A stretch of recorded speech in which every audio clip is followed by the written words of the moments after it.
Buenas tardes con todas y con todos. Hoy damos inicio al quinto diálogo del ciclo número 2 de los diálogos Habitar América Latina.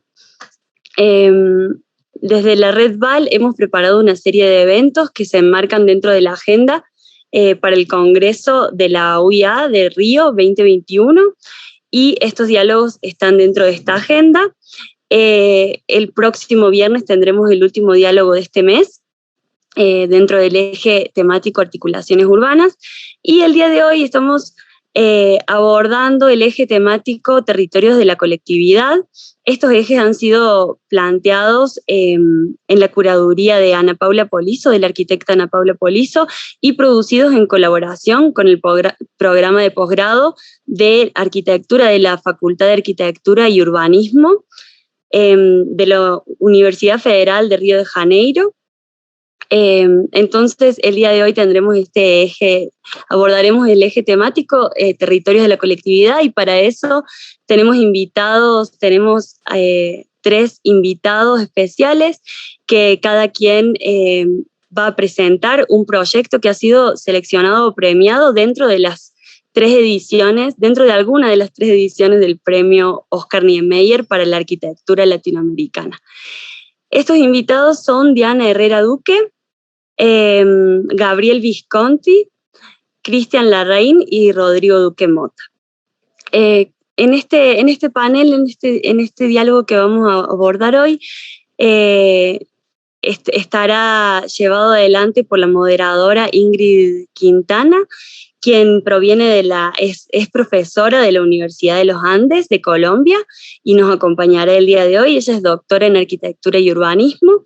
Y contarles que en este eje que aborda los territorios de la colectividad, obviamente son proyectos que tratan del hecho de vivir en colectividad, en lo que implica y lo que significa que estos proyectos de arquitectura tienen una injerencia en los territorios, no solo por su arquitectura, sino también por la construcción de los mismos, por el involucramiento de muchos más actores que los arquitectos simplemente. Entonces esperamos contar con estas experiencias, con estas lindas experiencias que seguramente nos van a compartir el día de hoy, y doy paso con esto a Ingrid. Muchas gracias. Muchas gracias, buenas tardes, boa noite para todos los que nos están viendo en este momento, todos y todas. Lo primero es que quiero agradecer pues a Florencia por la presentación, también a la Red VAL, cabeza de Andel Guayasamín, a Ana Paula Polizo también por la curaduría, y por supuesto a la UIA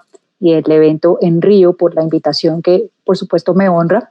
Es un privilegio poder presentar y moderar este debate que, como bien lo mencionaba Florencia hace un momento, pues está centrado en este bellísimo tema de territorios de la colectividad, que, como lo ha definido, son aquellos proyectos que a partir de sus tipologías o materiales, y aquí yo me permitiría ampliarlo también hacia los procesos de producción, pues evocan el vivir en colectividad, generando nuevas territorialidades, ¿no?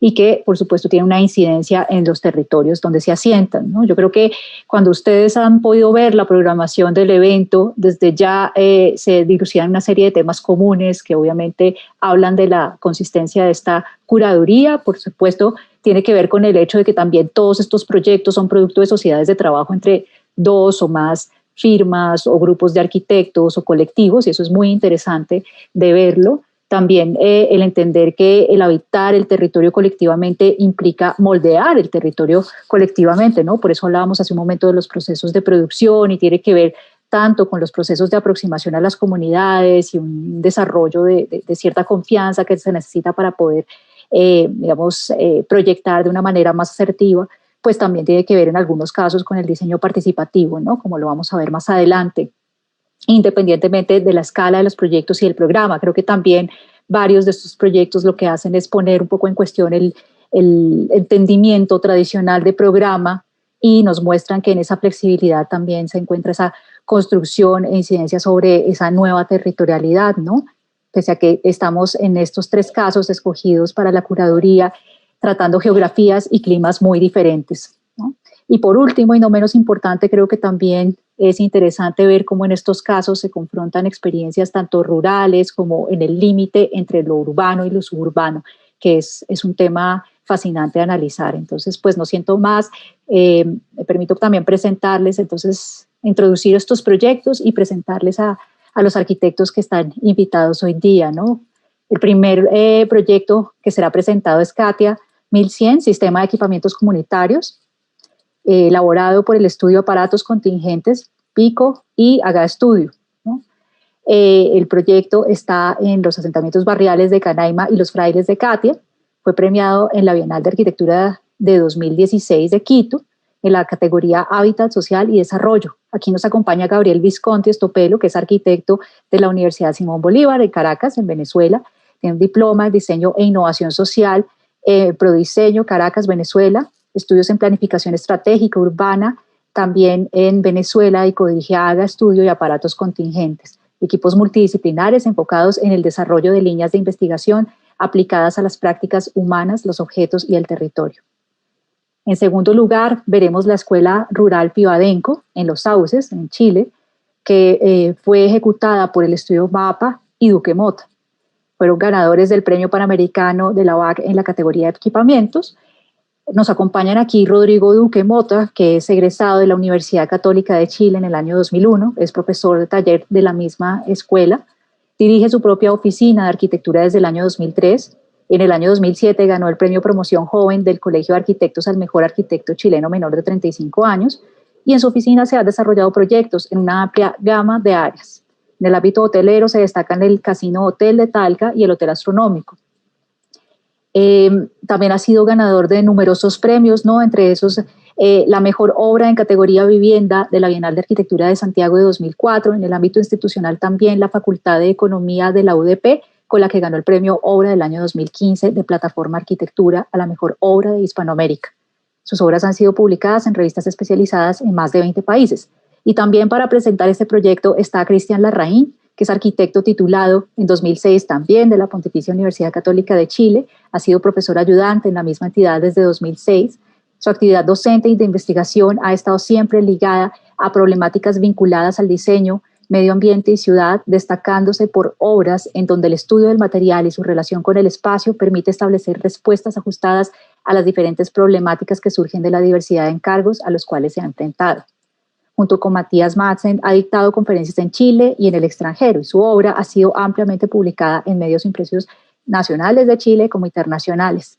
Y sobre su obra, Cristian menciona que, partiendo de un significado amplio, considera sus proyectos como intervenciones de nuevos medios, ambientes y paisajes, cuanto a que toda arquitectura produce un nuevo territorio y una nueva apariencia a través del cruce de realidades naturales y artificiales.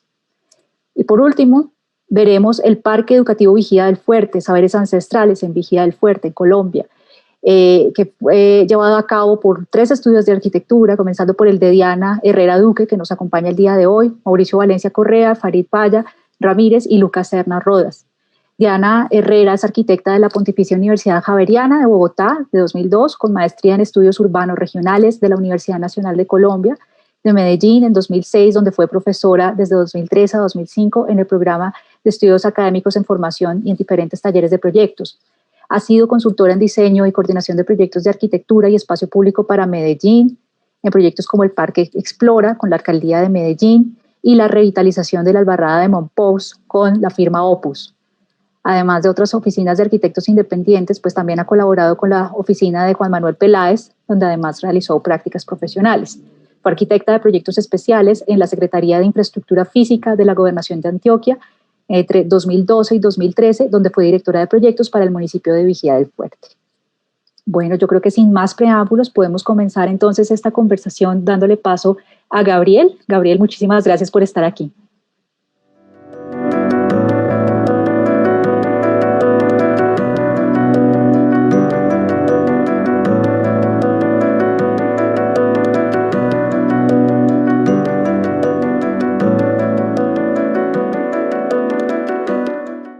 Ingrid, muchísimas gracias. Voy a proceder a compartir pantalla.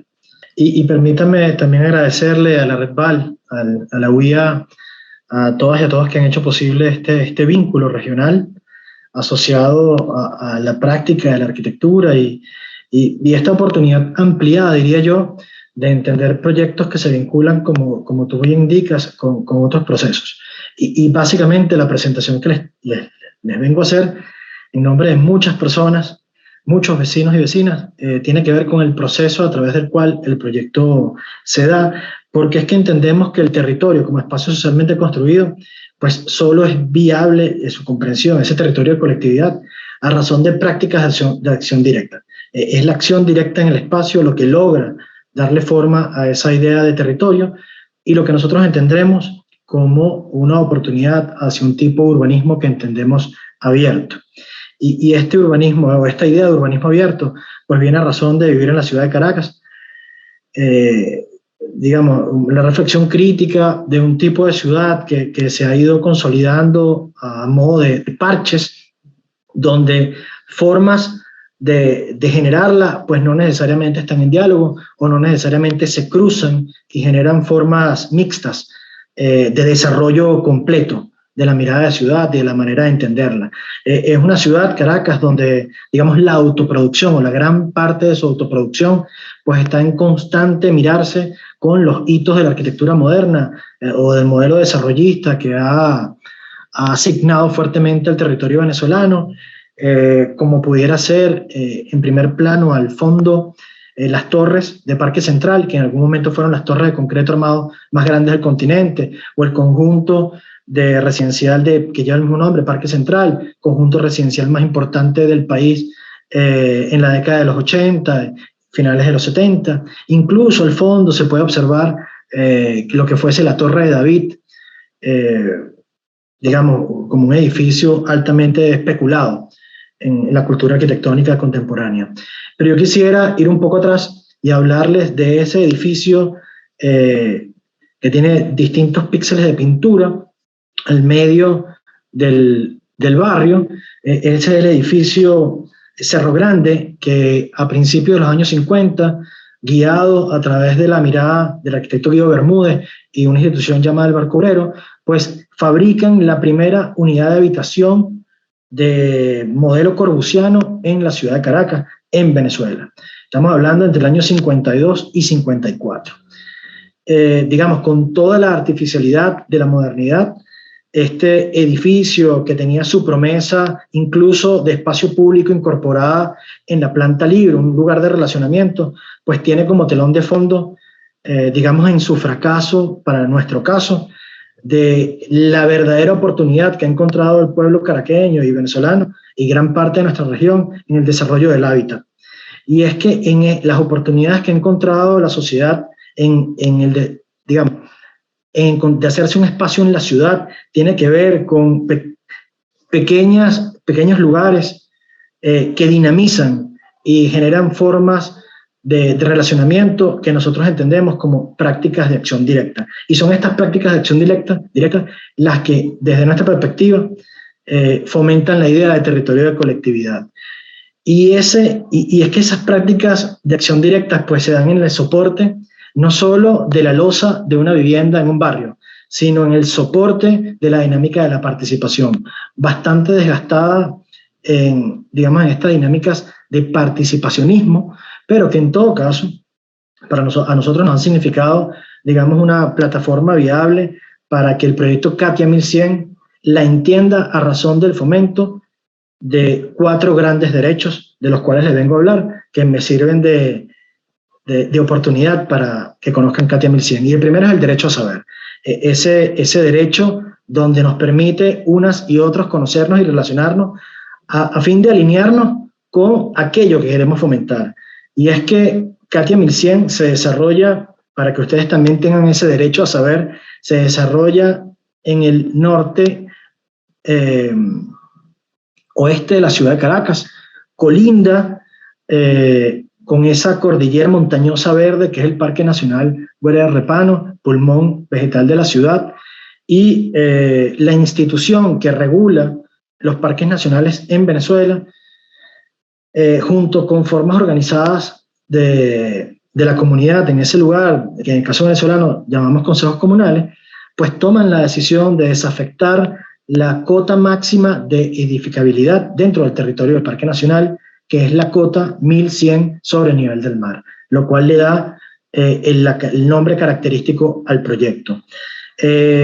esta zona desafectada, digamos, impacta a unas 880 personas que se mapean, se caracterizan, lo cual movilizar esa cantidad de personas indudablemente remite a negociar, a construir puentes de diálogo para entender cómo avanzar sobre ese territorio. Pero es que, y nos gusta esta foto porque en ella está la fórmula de agencia o la triada de agencia que permitió el proyecto, que son las instituciones públicas, digamos, los equipos profesionales que formamos parte y la comunidad organizada. Y ese espacio también llega a suceder en otras temporalidades en la propia extensión de la vivienda. Es decir, la toma de decisiones se amplía en toda oportunidad y en todo momento para poder darle forma a lo que pudiera ser el segundo gran derecho de este proyecto, que es el derecho a decidir, y es donde la comprensión, la reflexión y la direccionalidad sobre todo aquello entendido, pues llega a tener forma. Para el caso de Katia Milcien, uno de sus espacios intervenidos es donde hacía vida este equipamiento o esta estructura que equipaba el territorio autoproducida por la comunidad en el sector llamado La Ceiba, que había gestionado este grupo de vecinos para encontrarse. Pero muy pronto de su construcción, pues fue un gran atractor y no solo atrajo la convivencia, sino atrajo múltiples formas de violencia. La comunidad entendió que esa arquitectura autoproducida pues, era el detonante del conflicto, lo cual imprimía una oportunidad sobre la nueva arquitectura para convertirse en la oportunidad de generar bienestar. Al momento de desmontar su estructura inicial, pues queda este vacío coronado por ese hermoso árbol de ceiba, y quienes estén escuchando y tengan trabajo en barrios o en favelas, pues entienden que el vacío es un bien preciado y muy bien cuidado dentro de las comunidades porque tienden a ser los espacios para planificar el futuro comunitario. Planificar ese futuro comunitario pues necesariamente pasaba por darle forma a la decisión a través de dinámicas asamblearias que muchas veces terminan en formatos deliberativos o de diseño participativo, donde lo que quiero rescatar con esto es que se promovió la inclusión de la mayor pluralidad en la agencia posible, la incorporación de niños y niñas, jóvenes, que aunque son el futuro de las comunidades y de la vida, del humano en el planeta, pues no necesariamente siempre están vinculados a la toma de decisiones sobre ese futuro. Y para el proyecto era fundamental que esta diversidad etaria, de género, en fin, la más amplia posible, pues formara parte en la toma de decisiones para el futuro. Pero no fue suficiente. Y estas comunidades organizadas encontraron en el formato electoral, es decir, en la organización de unas elecciones al interior del barrio, a razón de las múltiples propuestas de la planificación territorial que se había generado. Es decir, fue el voto el instrumento que la comunidad encontró, estos consejos comunales encontraron, para que el proyecto fuera finalmente decidido y cuál de todas las oportunidades que se habían detectado. Lo cual permite llegar al tercer gran derecho, que es el derecho a hacer. Y es el derecho más evidente y el que seguramente la práctica de la arquitectura pues tiene con mayor elocuencia como sus instrumentos mediáticos, ¿no? Y es que esta oportunidad de hacer no solo construye paisaje en el sentido de, digamos, exterior del resultado, sino también genera, digamos, una transformación de las personas involucradas en ese hacer a través de las alternativas y de la resolución conjunta a la que se llegue. Ese espacio que había quedado en resguardo, ese vacío hermoso al interior de La Ceiba, pues necesariamente se trabaja a razón de tres grupos. Un grupo que se encarga de la logística, un grupo que se encarga de la fabricación y un grupo que se encargó del desarrollo de los protocolos de gestión. Específicamente, para no extenderme mucho con esto, quisiera hablarles del grupo que se dedicó a la fabricación y a mano derecha, en la esquina superior derecha de la imagen, ven a Johnny, vecino, talentoso herrero de la comunidad, que en ese momento o en esos tiempos me decía que el detalle que se había diseñado en la oficina de sitio, conformada posterior a los talleres de diseño participativo y a la jornada de escrutinio de las que le hablaba, que ese detalle no estaba lo mejor resuelto que se podía. A lo cual, pues bueno, sorprendido, desde mi experiencia técnica, le decía, Johnny, cuéntame cómo lo vamos a hacer mejor. Johnny indicaba que podíamos usar material de desecho, producto de la mejora que se estaba haciendo en el barrio, sustituyendo techos, incorporando infraestructura sanitaria, incorporando infraestructura eléctrica, consolidando las viviendas y conformando viviendas donde hubo rancho, pues ese material de segunda mano o de segunda vida, darle una segunda vida a ese material para conformar unas losetas de encofrado colaborante a través de este material. Y nos interesa en esta idea del derecho al hacer que también fomente oportunidades para el intercambio del conocimiento, la experticia técnica con el conocimiento popular vinculado, como bien decía Johnny, no solo se convierte en la lámina para el soporte de la intemperie, sino también ahora esa lámina, su segunda vía material, se convierte en el soporte de la cotidianidad a razón de conformar las losetas que permiten estas terrazas, plazas que se van conformando y articulando el barrio en el sector La Ceiba. Es decir, el derecho a hacer transforma personalmente a razón de la inteligencia colectiva, pero también personalmente en el sentido de la satisfacción, que es el cruce de conocimientos. Y aquel lugar que en algún momento fue un foco de violencia a razón de la arquitectura que había producido la comunidad, ahora esta nueva arquitectura que también producía la comunidad, pues se convertía en el foco de la convivencia. Y el lugar de reunión, de celebración de la vida cotidiana, de la fiesta, como celebración de la vida cotidiana, y en uno de los puntos más extremos de este no edificio, sino equipamiento desdibujado a razón de las terrazas, pues a la misma escala del barrio existía esta sala comunitaria, donde a través de un programa que los vecinos diseñaron para acompañamiento en la formación de niños que no tienen oportunidad, niños y niñas, que no tienen oportunidad de escolarizarse en colegios, no pueden ir al colegio por múltiples razones, pues padres, madres, vecinas, acompañan en algunos momentos del día, según su disponibilidad, para procesos de formación complementarias a la escolarización en algunos casos o sustitutiva. Importante recalcar que muchos de los proyectos de CATIA 1100 rescatan la idea del reconocimiento dentro de la ciudad. Es decir, no exotizan el barrio a razón de una cosa increíble, sino más bien entienden en pasar desapercibido, pero útilmente reconocible dentro del barrio, la oportunidad de ser. Digo esto a propósito de escapar de un poco de la idea moderna de la artificialidad. Lo que había sido el espacio resguardado por la comunidad, pues ahora tiene un nuevo resguardo para la convivencia a la misma escala del barrio, coronado por el hermoso árbol de ceiba. El segundo de los espacios que hace vida dentro del sistema de equipamientos CATIA 1100 está asociado a este enclave, a este nodo, a este cruce de caminos, donde necesariamente pasan muchos de los vecinos para ir a los distintos sectores del barrio. Este es un barrio que tiene 3 sectores. Entonces, este nodo era uno de esos puntos donde te podías ir a unos o a otros. La comunidad decide que mantenga la característica de plaza y de lugar de estación, de descanso, para seguir la vía hacia la vivienda. Vale acotar que este punto está cercano a unos 800 metros desde el último punto donde un vehículo de combustión llega. Es decir, muchas escaleras posterior hasta donde un transporte público llegó, lo cual necesariamente requiere descansar para proseguir el camino. Esa condición de plaza o nivel de estación, pues como en el proyecto anterior, se fue limpiando el terreno, se fue ubicando qué obras de mitigación de riesgo eran necesarias a razón de la capacidad constructiva del conocimiento de los propios vecinos.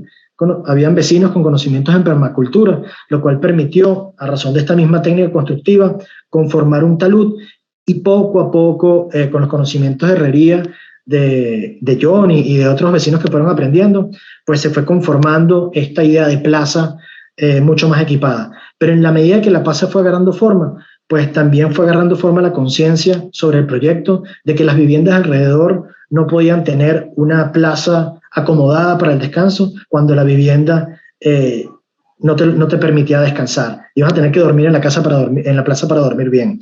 Se destinó un tiempo del proyecto para formar a vecinas y a vecinos y acompañarlos en procesos de construcción. Tal es el caso de Yolimar, que se vinculó al proceso de albañilería y lo que era un rancho precario terminó siendo una vivienda digna con condiciones al interior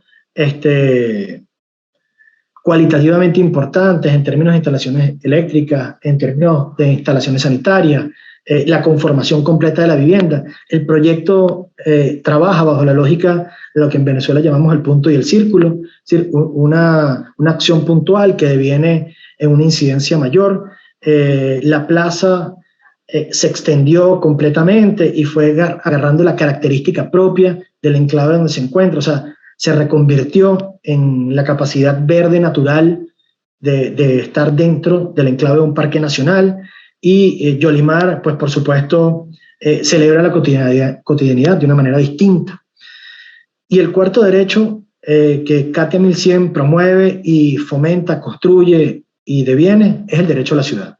Y es la oportunidad de estar en ella haciéndola. No solo es soñar lo que no está, sino sobre lo que tenemos, cómo lo convertimos en lo que nos parecemos y en lo que queremos ser. Y es que este cuarto derecho me permite hablarles de la canchita, un equipamiento que había generado la comunidad, una instalación que había generado la comunidad a razón de la afectación de una vivienda, en un deslave, en un momento de deslave de la montaña, afectó una vivienda, la familia sale de la estructura y la comunidad toma lo que queda y lo convierte en un lugar para la recreación.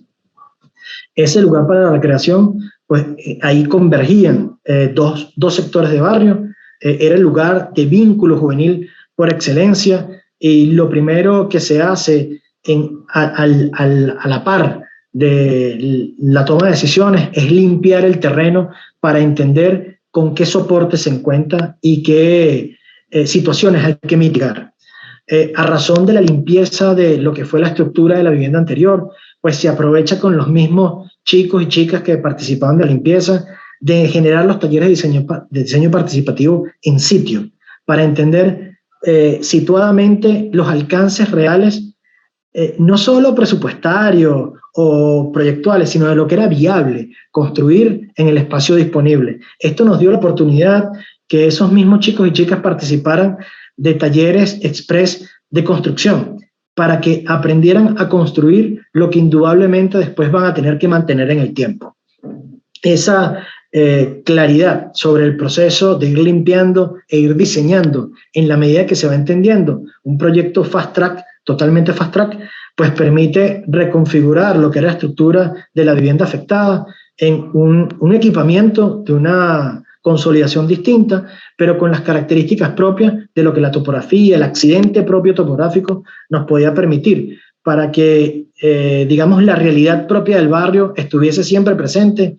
Y ahora Sebastián, Dangerson, Esteban, los mismos niños que vieron en la foto inicial, ya no estuviesen solo jugando, sino ahora hay una multitud de personas que pueden llegar, ser convocadas e incluso practicantes del acto de recrearse jugando el deporte.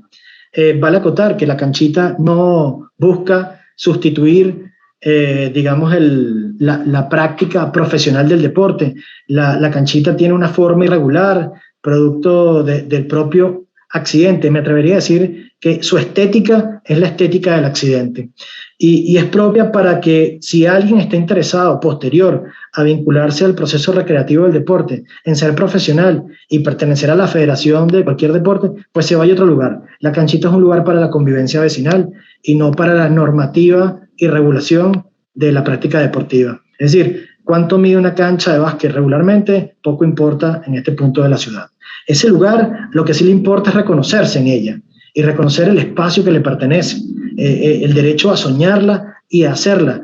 Y es que vale acotar que la canchita en algún momento fue destacada por la revista, el magazine, que le sigue la huella y difunde el material de la Selección Nacional de Básquet. Y permítanme mostrarles el comentario del usuario Carlos Ugarte 11, quien se pregunta si realmente esa cancha existe. A lo cual Eric, chico que participó de los diseños, del proceso de diseño de su construcción, su usuario es @DJ Eric el Negro, dice: en mi barrio, humildemente, esto es el derecho a la ciudad, indudablemente. Es un derecho a practicarla. Gabriel, ¿puedes Sí. ir cerrando tu presentación, por favor? Voy cerrando, Ingrid. Muchas gracias. Eres muy amable, gracias. Este lugar que, digamos, convoca multitudes y pudiésemos decir que fomenta lo que me invitaron a hablar, que son los territorios de la colectividad, pues ha sido lo que diría Jane Jacobs, presa de su propio éxito, porque ha tenido que vivir múltiples momentos de mantenimiento por el incesante uso y el éxito que ha logrado. Este éxito es lo que nosotros entendemos, la consolidación de los 4 derechos fundamentales que la participación permite, hacia la comprensión de que los derechos terminan siendo nuestras reales infraestructuras, y si la arquitectura permite que nuestros derechos sean la infraestructura de nuestro soporte, seguramente estaremos caminando hacia lo que nosotros entendemos, un urbanismo abierto. Muchas gracias. Muchísimas gracias, Gabriel, por tan bella presentación, y entonces invito ahora a Rodrigo Duque Mota y a Cristian Larraín de MAPA y Duque Mota para que nos presenten la Escuela Rural Pibadenco. Antes quisiera recordarle a toda nuestra audiencia que estamos recibiendo sus preguntas a través del chat.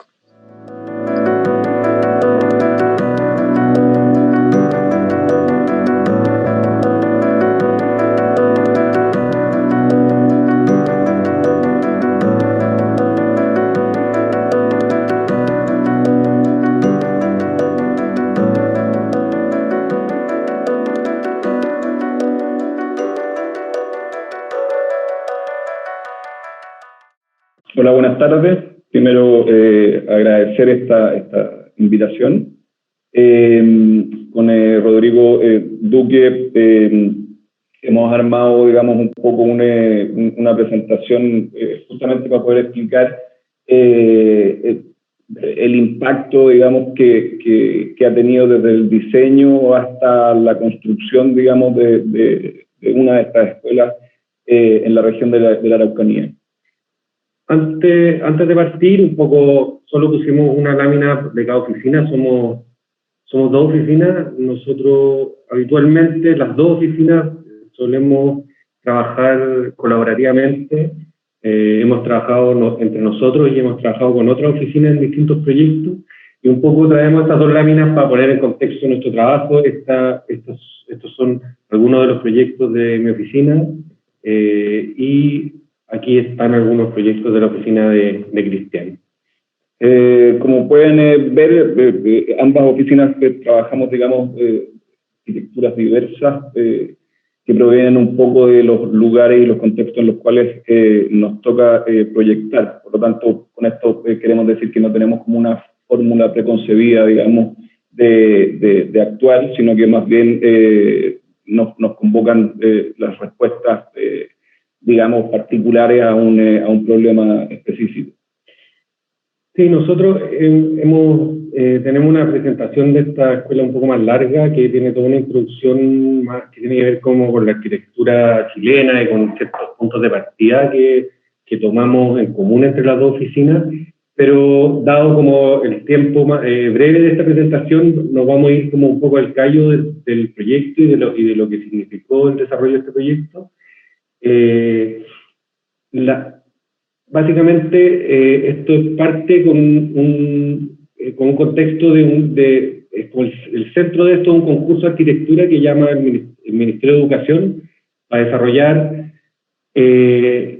como 15 escuelas rurales en la región de la Araucanía. La región de la Araucanía es una región en que se vive, donde se vive en Chile probablemente más profundamente una interculturalidad, una relación entre pueblo originario y un poco la cultura del país republicano, digamos, y esto ha estado, y este cruce se produce en estas pequeñas escuelas rurales que se plantearon como en este concurso. El concurso,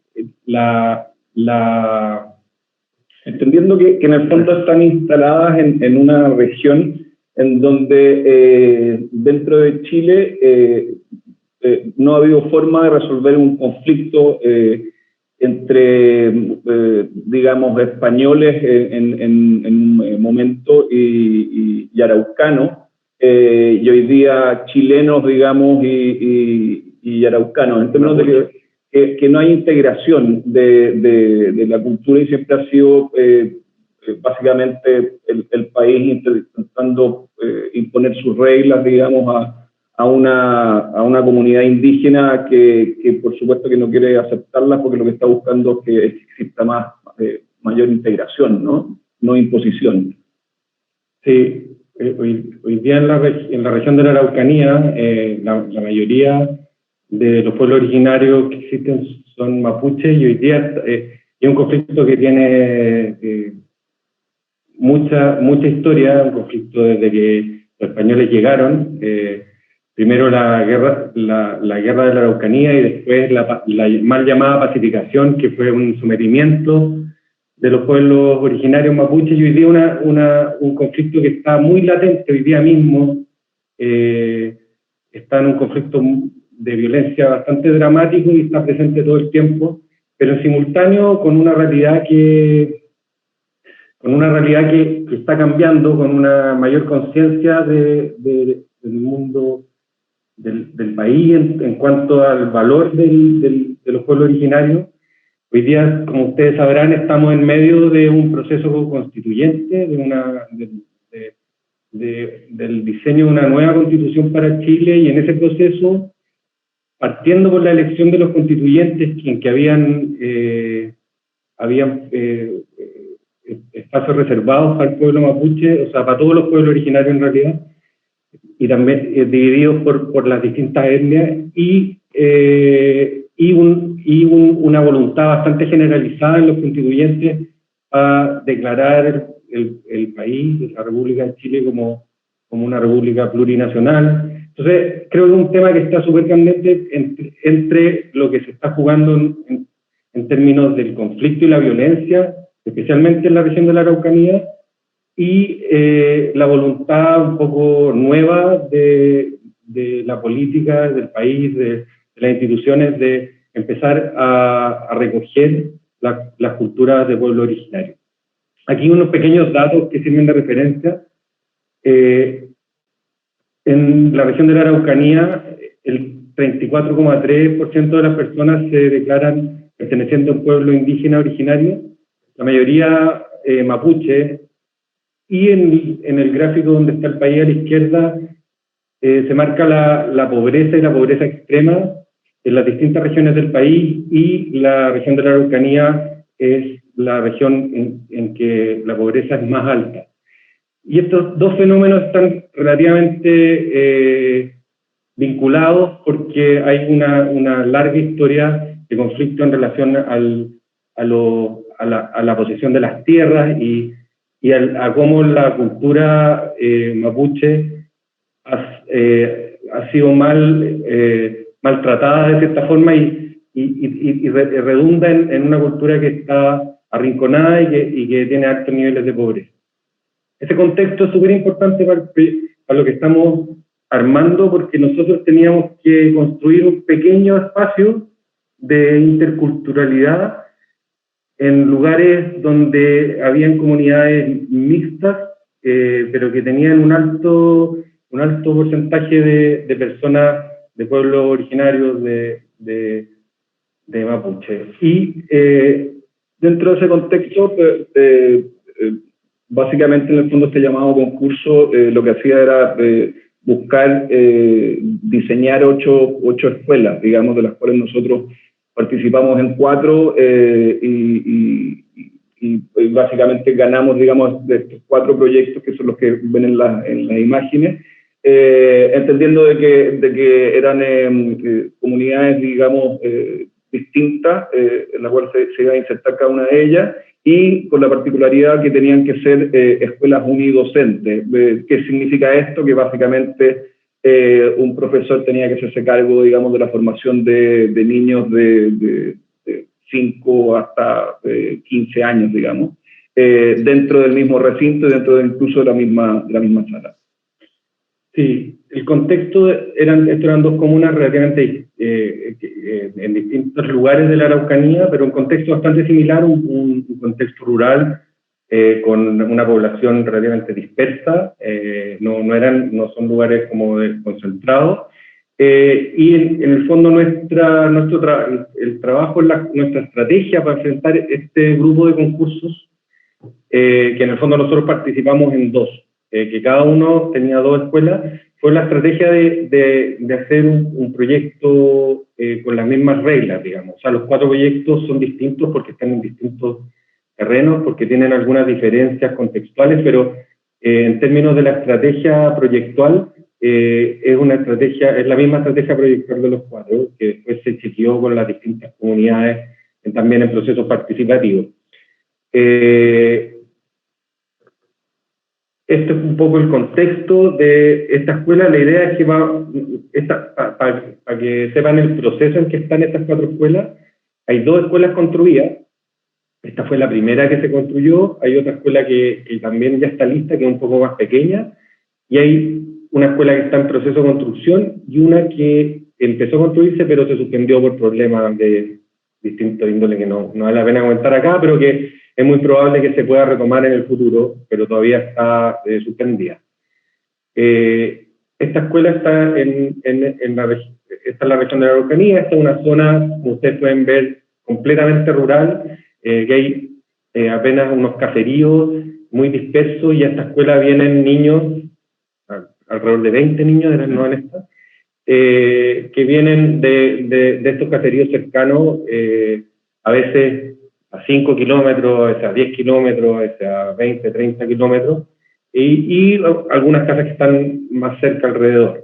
Pero, ¿cuál es el fenómeno, digamos, como común de este lugar? Es que básicamente no hay infraestructura de ningún tipo más que la vivienda básica, ¿no? Entonces, esta escuela llega como a instalarse como el primer elemento de infraestructura común, que podía darle espacio, digamos, a un lugar de encuentro de la comunidad.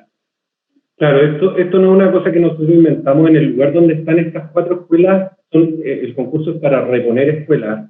Habían unas escuelas muy precarias en todas las que participaban en el concurso, por eso se querían reponer. Y las 4 escuelas que nosotros hicimos o diseñamos están en este contexto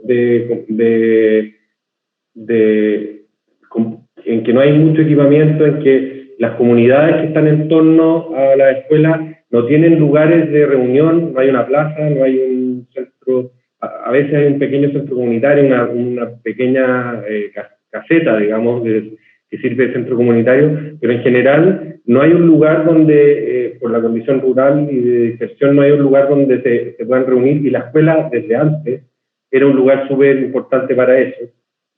Por supuesto, sin contar con ninguna infraestructura para hacerlo, con un par de salas de clases que servían para reunir a la comunidad en torno. Entonces, esta escuela, para nosotros fue muy importante plantearlo desde el proyecto, desde el concurso, con las 4 escuelas, cómo construir esta escuela como el centro de esta comunidad dispersa. Y un poco eso fue lo que presentamos en el proyecto, con el que ganamos el concurso, y después lo que presentamos a las comunidades, que para los que fue una idea súper valiosa, digamos. Las comunidades estaban muy contentas y nos ayudaron a imaginar qué podía pasar en estos lugares, en esta escuela. Esta es la implantación de esta escuela en particular. En general, en todas las escuelas en las 4 escuelas en que participamos, planteamos una idea similar, con una zonificación de 3 partes. Una zona la escuela misma, por supuesto, que dividía el terreno en 3 zonas distintas. Una zona de cultivo y de enseñanza, digamos, enseñanza en temas relacionados con la tierra. Entonces, en este lugar se producen, hay árboles frutales, hay huertos, y la idea era ordenar aquí un trabajo educativo relacionado como con la tierra, que es muy importante en este lugar y culturalmente.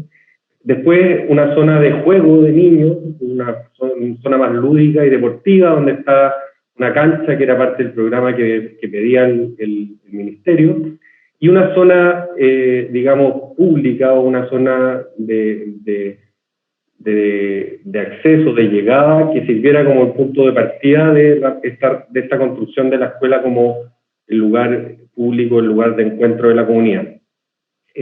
Con un área, con una plaza como de acceso, que también servía para el estacionamiento, y asociado a lo que en esta escuela y en alguna otra que hicimos también, había un pequeño espacio que existe, digamos, una casa de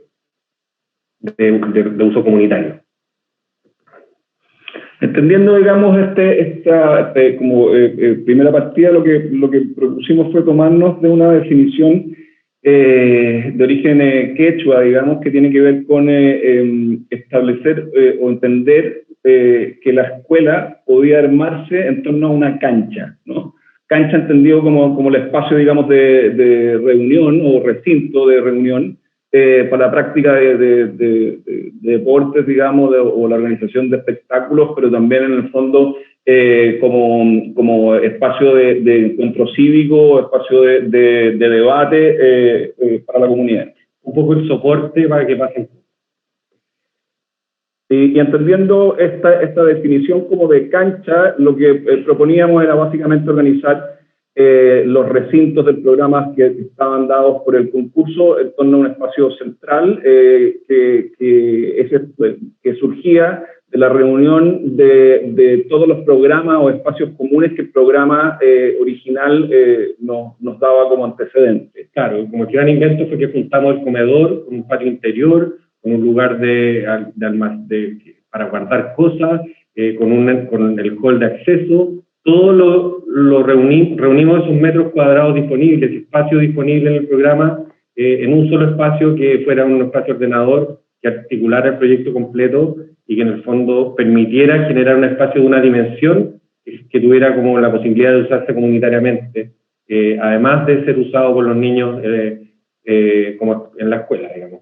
Y tenía una cierta flexibilidad también, porque se asociaba a los espacios de sala, de clase, en base a portones correderos que permitían como que el espacio se transformara en un gran espacio continuo. Aquí hay unas imágenes de este espacio central, un espacio central que además tiene una jerarquía de altura. Nosotros definimos en ese punto hacer unas lucarnas grandes, siempre apuntando hacia el norte, que tienen una labor térmica en el edificio, pero que también tienen una labor de cumplen un rol de darle una cierta jerarquía de altura a este espacio en relación a los espacios servidos que están como detrás de estos muros negros que se ven en la foto. Un poco aquí a la derecha. Un momento, les pido ir cerrando la presentación, por favor, ya estamos llegando al límite del tiempo. Muchas gracias. Bueno, aquí hay un poco entrando ya como a la imaginería del proyecto. La imaginería se basa un poco en los galpones sureños de Chile. Estos galpones que se van armando y que tienen como una estructura que se va como adaptando a los lugares y a la realidad que se necesita. Aquí hay una axonométrica, un poco esta es la morfología del proyecto. Aquí se ven las dos lucarnas, la estructura perimetral y este como manto superior que un poco da cuenta un poco de lo que hablábamos de estos galpones sureños de Chile. Aquí vemos algunas fotos de exteriores del proyecto, en que se ve esta idea, y se ven estas grandes lucarnas, y se ven un poco la idea de estos galpones que tienen, se van adaptando a necesidades como interiores. Aquí podemos ver un poco una foto de este gran muro negro que sirve para tomar la luz de las lucarnas, el calor de las lucarnas, y como la idea es que lo mantenga durante el invierno, y en verano el sol no entra directamente porque tiene una cierta como distancia. Y aquí por último, y para ir cerrando, entramos digamos como en el tema como constructivo, ¿no? Las escuelas basan su imaginería tomando como referencia los galpones de esquila patagónicos, digamos, en los cuales en el fondo tienen como principal elemento el armar grandes luces o salvar grandes luces con elementos de pequeña dimensión, ¿no? Los cuales, sumados unos con otros, permiten en el fondo armar grandes vigas y elementos que salvan grandes luces. Entonces, acá mostramos un par de imágenes en donde estos elementos de pequeña dimensión se armaban, digamos, y permitían armar una gran viga, que era la que finalmente salvaba la gran luz, en toda su condición, tanto interior, digamos, como exterior en términos de estructura. Aquí una imagen de la cubierta, digamos, desde el interior, donde se muestra justamente esta segmentación de pequeños elementos que sumados dan paso a este gran espacio, que es lo que estamos viendo en esta imagen final, y con la cual cerramos, digamos, en donde lo que se buscaba era construir efectivamente un gran espacio a través de pequeños elementos de madera. Eso es, le agradecemos mucho y disculpen por habernos pasado el tiempo. Muchas gracias. Muchas gracias. Mil gracias a ustedes, Rodrigo, Cristian. Seguimos entonces con el Parque Educativo Vigía del Fuerte, Saberes Ancestrales, y con Diana Herrera. Muchísimas gracias, Diana, también por tu presencia aquí.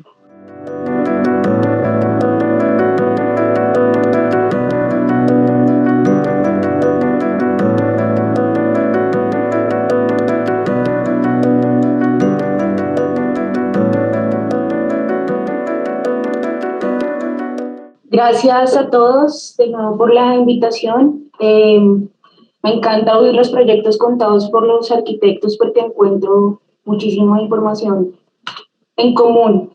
Arrancaré este ejercicio de los territorios colectivos, hablando sobre el equipo colectivo con el que empezamos a hacer este proyecto. Es un proyecto colectivo desde sus inicios. Fue liderado por la Secretaría de Infraestructura Física de la Gobernación de Antioquia, en donde trabajaba para el año 2014. La Gobernación de Antioquia saca un concurso de 80 parques educativos para construir en toda Antioquia, en 80 municipios de Antioquia, y decide, en cierto momento como de un análisis que se está haciendo del territorio, decide que lo más pertinente es sacar 79 parques educativos a concurso y que uno de estos parques educativos sea diseñado en la casa, es decir, en la Gobernación de Antioquia, con este equipo de arquitectos liderado por Mauricio Valencia, quien era el secretario de Infraestructura en ese momento, Lucas y Farid, y pues por mí. Vigía del Fuerte se escoge para ser diseñado por un equipo de arquitectos en la casa porque pues tenemos una dificultad de acceso para llegar al lugar y una dificultad de violencia, un territorio absolutamente llevado históricamente, digamos, por procesos de violencia profunda. Y odio empezar esta conversación con estas fotografías, pero al mismo tiempo voy a aprovechar este momento. Es una ventana que tengo y es un día importante en lo que está pasando para mi país, para de alguna manera retomarlas. No me gustan, pero pues esto era lo que pasaba en Vigía del Fuerte en el 2014, una comunidad históricamente golpeada por el conflicto armado en mi país, violencia por todas partes, y esto es lo que reflejaba el llegar a Vigía del Fuerte. Solo se puede llegar a Vigía del Fuerte por el río o por el aire. Y por el río, pues esta es la lancha que nos encontramos, y por el aire, esta fue la avioneta que durante el proceso constructivo la guerrilla de las FARC decidieron incendiar en nuestro proceso de construcción. Entonces, sí, lamento comenzar esta conversación mostrando estas fotos el día de hoy, pero también hoy es el día en el que toca mostrarlas. Porque llevamos un mes en paro en este país, y esta comunidad, yo creo que en el fondo, o creo no, estoy segura de que en el fondo sí quieren salir adelante, solo que en este momento estamos en un mano a mano bastante desigual con el narcotráfico, con la guerrilla, con los paramilitares y con la corrupción. Llevamos un mes en paro, y esto que antes pasaba solamente en el campo o en los sitios alejados del país, pues ahora nos está pasando también en las ciudades. Entonces, tenemos muertos, tenemos desaparecidos, tenemos archivos que están siendo quemados, no solo en los pueblos alejados, sino ya también en las ciudades. Anoche quemaron el Palacio de Justicia de Tuluá y están llegando a los barrios de las zonas urbanas. Se está desapareciendo esta información y estos son archivos que se han construido colectivamente. Entonces, creo que es un buen momento para hacer la pregunta, para que los ojos estén puestos en Colombia y para pedirle al país y al mundo entero pues que tenga los ojos encima de lo que esté pasando y permita entrar la Comisión de Derechos Humanos a nuestro país. Amarro esto ya para ahora sí entrar en arquitectura. Este proyecto fue hecho para los jóvenes y los jóvenes son los que ahorita están en las calles luchando como por este país más justo. Esta juventud tiene todo que ver con lo que les voy a contar ahora, pues porque este proyecto fue hecho para ellos. En el 2013, así fue como nos recibieron con estos indicadores al equipo de arquitectos. Esta es la silueta de Colombia para los que las desconocen. Arriba a la izquierda Antioquia y la manchita blanca vendría a ser Vigía del Fuerte. Quiero llamar la atención en la cercanía que tiene con la salida al Pacífico y con la facilidad de llegada al Atlántico, por lo que se convierte en una ruta extraordinariamente clave para la salida de las drogas del país. Si hacemos un poquito la ampliación, vemos como todo el río Atrato longitudinalmente acompaña este territorio de Vigía del Fuerte, una población muy joven, una poca población, pero muy joven. El 50% de esta población es menor de edad. El 100% de la infraestructura la encontramos deteriorada. También cuando llegamos el único colegio se estaba cayendo. A esto yo le sumaría el tema que no llueve todos los días. En Vigía del Fuerte llueve todos los días y tiene el peor suelo en temas constructivos. Es la peor capacidad portante que uno se puede encontrar al momento de una construcción. Todos estos indicadores llegan, digamos, a este centro, que es el último que nombro porque es el que le da el hilo conductor al resto de la conversación, y es encontrarnos con 3 etnias que habitan en este territorio, algo parecido a lo que nos estaban ahorita hablando los compañeros de Chile. Somos mestizos, nosotros somos mestizos, somos una mezcla y nuestros territorios cada vez pues, deben demostrar que nuestra construcción colectiva pues es para todos, ¿no? Que cabemos todos. Estas 3 etnias que habitan allí están muy desconectadas entre ellas, excepto por una persona, y de ahí viene el nombre del parque, por eso se llama Saberes Ancestrales. De alguna manera estas 3 etnias reconocen a la persona, en sus ancestros, al sabedor, a esta persona de edad que, digamos, es la que da el conocimiento de generación en generación, y a la que se le piden consejos y pues digamos es a la persona a la que le escucha, estas 3 etnias. Esta es la fotografía con la que nos reciben también antes de llegar a Vigía del Fuerte. Nos dicen, bueno, esto es Vigía del Fuerte, este es el río Atrato como se los mostré ahorita en el esquema. De nuevo, aquí no hay agua, no hay luz, no hay carreteras. Para querer ir a Vigía del Fuerte hay que querer ir a Vigía del Fuerte, se llega de nuevo por aire o por el río. Este es el río Atrato, a la derecha está Antioquia, a la izquierda está el Chocó, a la izquierda está entonces el Océano Pacífico, y si seguimos río abajo llegaremos al Atlántico. Esta zona también coincide, si usted va a coger un carro y quiere manejar desde Alaska hasta la Patagonia, podría hacerlo, excepto porque se va a encontrar con 112 kilómetros que no están pavimentados, y es lo que llamamos aquí en Colombia el tapón del Darién. Hay 112 kilómetros que están absolutamente desconectados del territorio, de la construcción del territorio, y Vigía del Fuerte hace parte de este tapón del Darién. No en vano, sabemos que la topografía es compleja, las condiciones son complejas, pero definitivamente es algo que el narcotráfico pues, le ha sacado provecho a estas dificultades en el país. El río Atrato entonces vendría a ser la calle primera, la principal, por aquí entra y sale todo lo que vaya a pasar por Vigía del Fuerte, y un poco menos fuertes, la calle segunda, la tercera, que era la antigua pista de aterrizaje, y la calle cuarta. Esto es lo que uno ve cuando se acerca a este territorio desde el aire.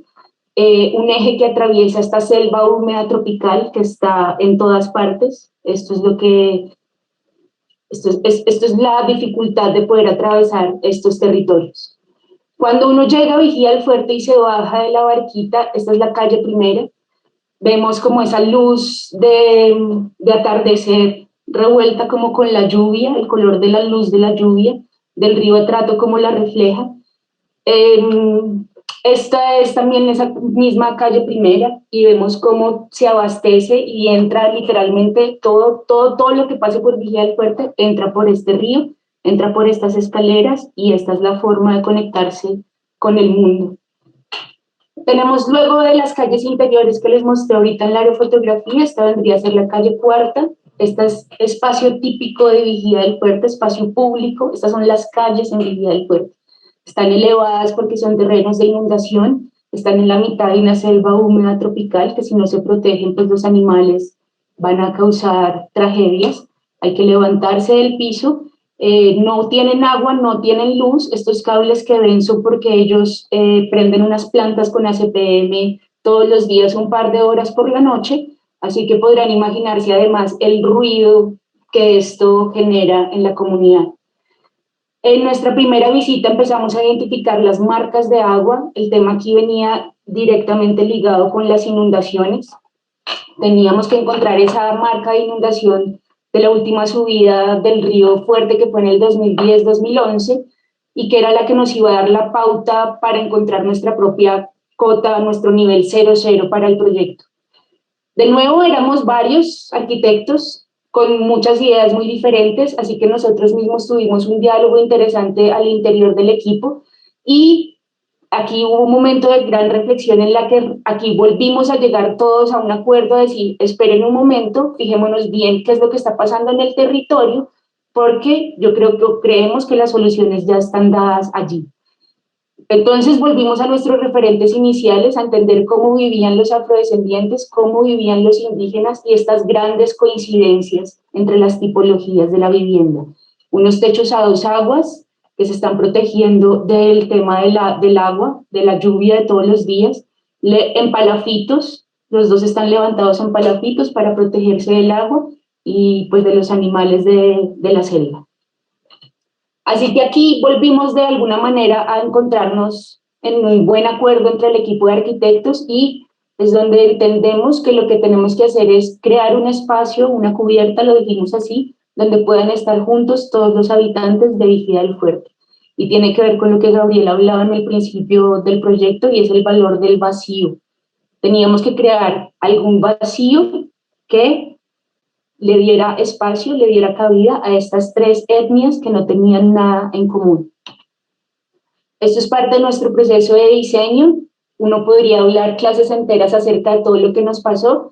El gran resumen de esto fue que además, como todo buen proyecto público, tuvo un corte en sus presupuestos, nos tocó quitar un nivel completo del parque, lo que creemos que luego le dio mucha mejor proporción y de alguna manera nos hizo valorar mucho más el contenido del parque y por eso mismo el vacío al que queríamos llegar.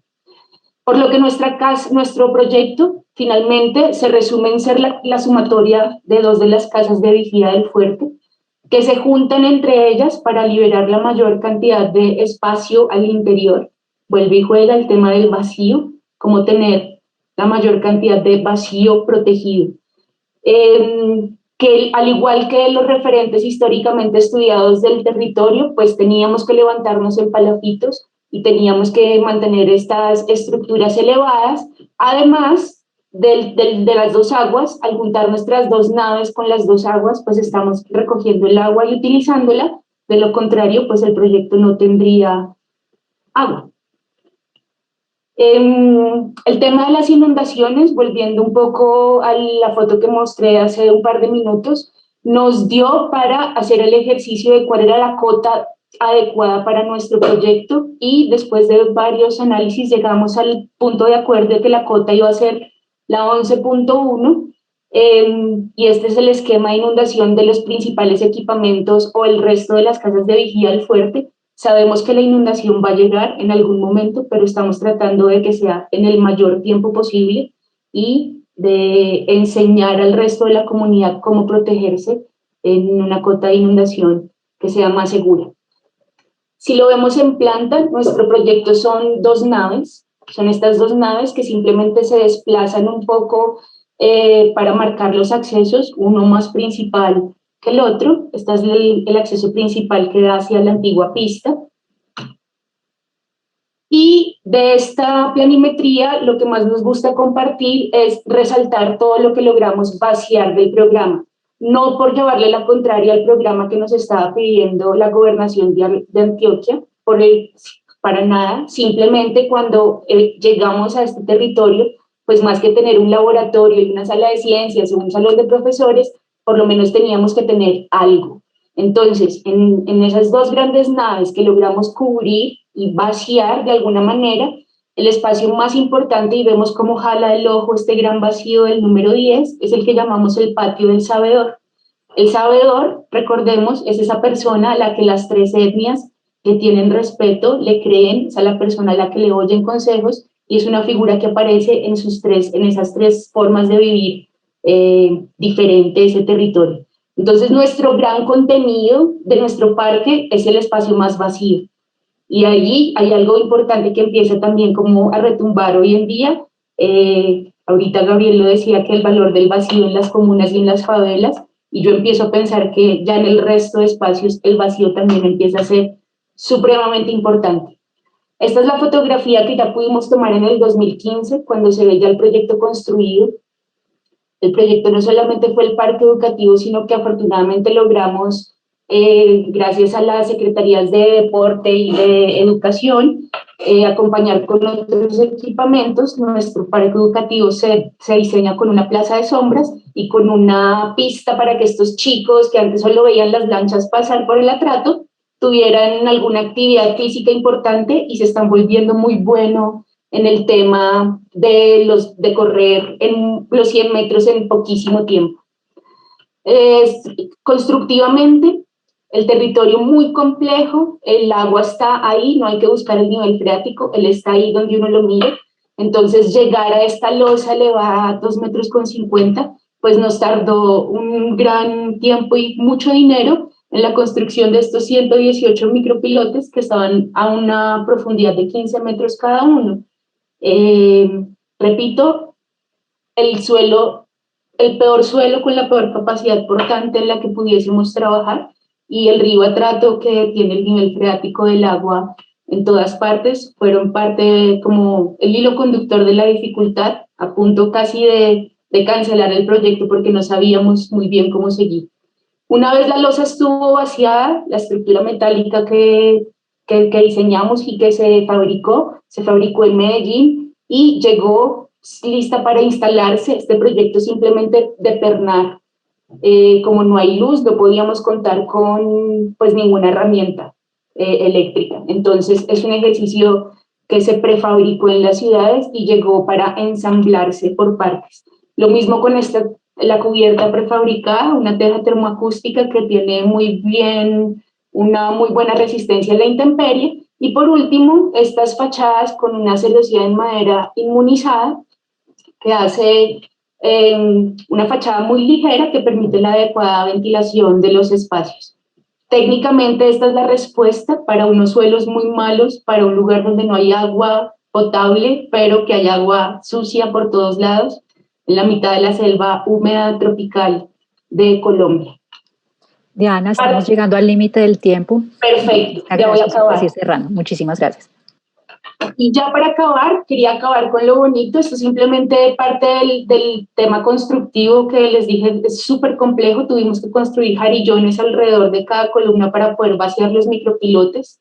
Aquí ya pudimos tener la losa vaciada cuando se inundó, cuando hubo la primera subida del río, lo cual fue un gran alivio para el proyecto. Así llegaban los materiales por el río, y desde el río hasta la obra pues eran transportados mediante estas plataformas elevadas que construimos. Y terminar siempre con las imágenes que nos llenan de ganas de seguir haciendo estos proyectos. Ese fue el día que abrimos el parque educativo. Estos son los chicos que ahora prácticamente viven allí, allí se la pasan, allí están conectados, allí reciben clases, allí hacen talleres de poesía, allí bailan, allí hacen cine. Es una calle prácticamente más del municipio de Vigía del Fuerte, pero está cubierta. Entonces ahí caben todos estos personajes de los que hablamos en un principio. Este podría ser fácilmente uno de los sabedores que se sentó allí el primer día de la inauguración a ver ese espacio. Los salones, que pues sí cumplimos igual con el programa, ahí están los salones, este patio del sabedor antes de ser ocupado, y estas fotografías ya para cerrar, viendo cómo pasa todo lo que no estaba escrito inicialmente en el programa de la arquitectura, pero que es lo que le da la vida a este territorio y que está construido a partir de diferentes colectividades, pero que todos ellos encontraron un lugar en común. Un lugar donde todos pueden estar juntos, habitando el mismo territorio. Yo creo que por ahí está bien para terminar. Listo. Bueno, pues muchísimas gracias, Diana. Creo que los 3 proyectos son emocionantes, pero a mí como colombiana, obviamente este último me toca una fibra muy profunda, sobre todo por lo que tú mencionas, y también lo mencionaron tus compañeros de Chile, lo mencionó Gabriel también, y es el hecho de que todo esto está fundado también en momentos históricos importantes, ¿no? Lo que estamos viviendo en este mismo momento en Colombia, con lo que mencionas del paro, que es ineludible en este momento hablar de ello, o el proceso histórico que también se está viviendo desde la nueva constitución en Chile, o bueno, ya el proceso de varios años que está teniendo lugar en Venezuela. Podríamos decir a grandes rasgos que habitar el territorio latinoamericano es también entender este territorio como un territorio de resistencia de muchos años, por no decirlo siglos, ¿no? Y que esa es una condición fundamental de esta cuestión intercultural que podría ser la palabra que atraviesa estos 3 proyectos, ¿no? Entonces, pues muchísimas gracias.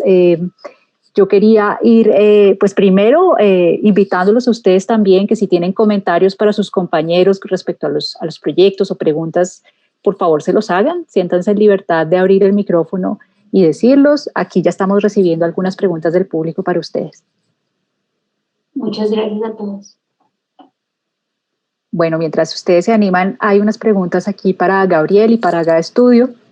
Hay una pregunta que viene en portugués, la voy a traducir. Dice, hay proyectos en los que, o se trata de proyectos en los que la participación de la comunidad, como CATIA 1100, crean o refuerzan la noción de pertenencia, de ciudadanía y de organización social. En ese sentido, ¿cómo está hoy día, y esto creo que sería una pregunta para todos también, la manutención y ocupación de estos espacios? ¿Cómo ha sido esa vejez, digamos, ¿no? Y esa apropiación? Y la segunda, específicamente para Gabriel, es si surgieron nuevas demandas de proyectos para esta comunidad en particular. Ok, primero, Ingrid, permíteme agradecer nuevamente, porque estar rodeado de este talentoso grupo profesional pues hace que uno se sienta mejor, ¿no? Mejor acompañado, después de conocer el trabajo contado de primera mano. A ver, ¿cómo ha estado el CATIA 1100? Fíjate, una de los proyectos, y me atrevería a decir la gente, fíjate que del momento en el que el proyecto termina de consolidarse, digamos, físicamente hablando, al hoy, hablaba de que ha sido presa de su propio éxito, por ejemplo, la canchita, así como, por ejemplo, pudiera decir que otros puntos, pues, bueno, tienen unos niveles de deterioro distintos, ¿no? O sea, no solo la lógica del mantenimiento es lo que prevalece, porque es que me gusta pensar, y es algo que hemos debatido al interno, que al ser proyectos socialmente gestionados, también palpitan, viven al ritmo de quien socialmente lo gestiona.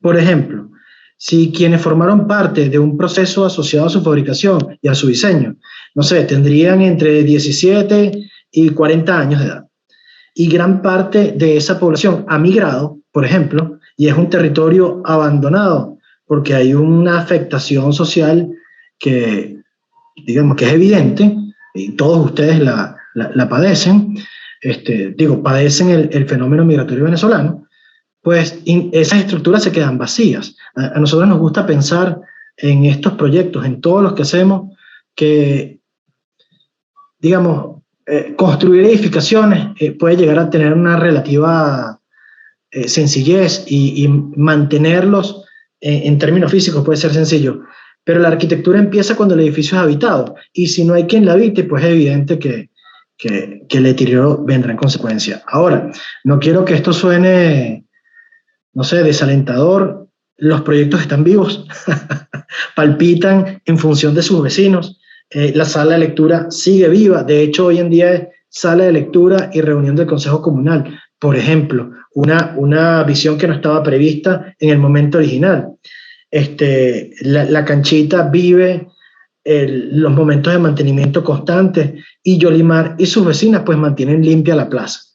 A ver, posiblemente la crisis económica que vivimos no lo tendrá, digamos, en el mismo nivel que el día 1 o en el momento sucesivo, pero a ver, me gusta entenderlos como un proceso que va palpitando en función de quienes lo van gestionando. Y eso es fundamental. Es decir, detrás de estos proyectos hubo financiamiento público, pero entregado directamente a formas organizadas de vecindad. Eso quiere decir que no hay una institución por detrás con un presupuesto anual dándoles mantenimiento. Y eso es interesante, porque eso fomenta una forma de corresponsabilidad de las personas sobre la construcción de ese derecho a la ciudad, que no es, digamos, asociado al asistencialismo, sino tiene que haber una motorización interna que los mantenga, digamos, habilitados. Eso por una parte. Es decir, superar la lógica asistencial de las instituciones y los proyectos públicos para el mantenimiento de las obras. Eso a mí me parece que es una cosa rescatable de este tipo de proyectos. ¿Me recuerdas la segunda pregunta, por favor? O la primera, creo que respondí la segunda. Sí, no, respondiste la primera, de hecho, y la, me gustaría, segunda era... me gustaría pensar que la respondí. No, sí, por lo menos para mí sí estuvo respondida. Y la segunda tenía que ver con que si han surgido nuevos encargos de parte de esa comunidad. Bueno, de hecho, de parte de esa comunidad no, pero ha pasado algo hermoso en el transcurso de estos años, que es que al inicio los proyectos llegaban porque nos vinculábamos directamente a, digamos, fondos públicos para acceder a estos proyectos, ¿no? Pero ha pasado algo interesante, que es que ahora son las comunidades quienes nos hacen llegar a los proyectos. Y son otras comunidades que van pasándose el dato, como decimos en Venezuela, y van recomendándonos. O sea, ahora nos recomiendan las personas. Entonces, es una red de, digamos, de vínculo a razón de movimientos organizados de consejos comunales en Caracas, que le están dando vida a nuestra práctica profesional, y eso en nuestro caso ha significado algo maravilloso, porque, digamos, no estábamos entrenados para eso. A nosotros, cuando salimos de la escuela hace mucho tiempo, pues nos entrenaron para el encargo directo, para que sonara el teléfono y supuestamente por nuestro talento, por nuestro ingenio, pues nos iba a llamar mucha gente, y eso no pasó. Entonces tuvimos que aprender a acceder a proyectos por fondos públicos, lo cual construyó un segundo nivel de aprendizaje. Pero viene un tercero a razón del éxito de estos proyectos, que es que ahora eran los vecinos quienes promovían que otros proyectos se relacionaran en otros puntos de la ciudad. Y se va generando una red de relaciones, digamos, socialmente vinculantes, que genera un segundo nivel de aprendizaje muy interesante. Muchas gracias, Gabriel. Siguiendo en ese orden de ideas de la postocupación, para Rodrigo y Cristian, preguntan si el nuevo equipamiento se convirtió en una nueva centralidad en la ruralidad. Y también nos gustaría saber, pues el proyecto creo que de los tres presentados es el más joven, pero también cómo ha sido ese proceso de apropiación y de vejez, si se quiere. Sí, bueno, primero no hemos tenido demasiada oportunidad de ver el proceso de desarrollo del proyecto, porque con la pandemia de estos últimos 2 años no hemos podido viajar a la región, y yo sé también que los colegios han estado buena parte del tiempo cerrados, o sea, ni siquiera han estado abiertos en términos como escuelas, digamos. No. Ahora, lo que sí sabemos es que las primeras veces que fuimos, cuando estaban recién inaugurando, el colegio rápidamente fue apropiado por la comunidad. El rol del profesor en estas comunidades es súper relevante, nos dimos cuenta en esas reuniones. El rol del profesor un poco articula mucho la comunidad, es un profesor único que se hace cargo de esta escuela, que es el dueño de esta casa, digamos, pero la comunidad también, que son especialmente los padres de los niños que asisten a esta escuela, toman un rol súper importante. Cuando fuimos a tomar las fotografías, por ejemplo, era un grupo de padres de los niños, que son básicamente la comunidad en torno a la escuela, estaban organizados para poder limpiar la escuela, para ordenarla, para tenerla cuidada. Yo creo que eso es un reflejo de cómo la escuela se está construyendo como centro de esta comunidad, como el espacio para que esta comunidad se reúna.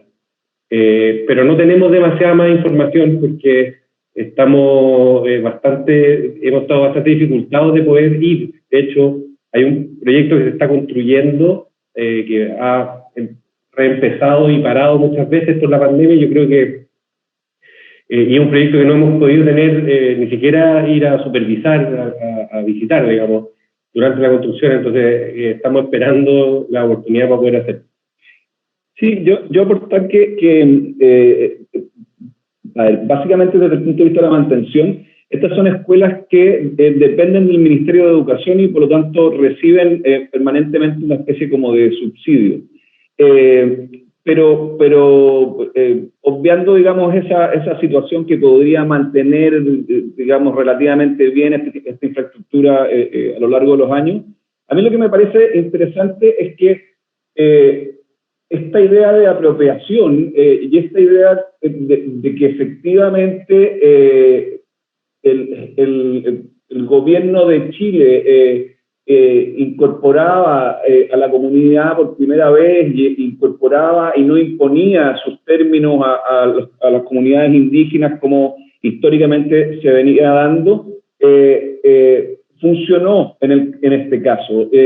Y no es una infraestructura que, pese a haber sido construida por el Ministerio de Educación, la comunidad se apropió, digamos, muy bien de la infraestructura y le dio un uso efectivamente como un elemento propio y un elemento en donde ellos pueden, digamos, interactuar y construir comunidad con una mirada como de futuro. Entonces, esta idea o este eterno conflicto indígena, digamos, encuentra una salida o encuentra una solución a través de este edificio que nos parece que funciona en la práctica.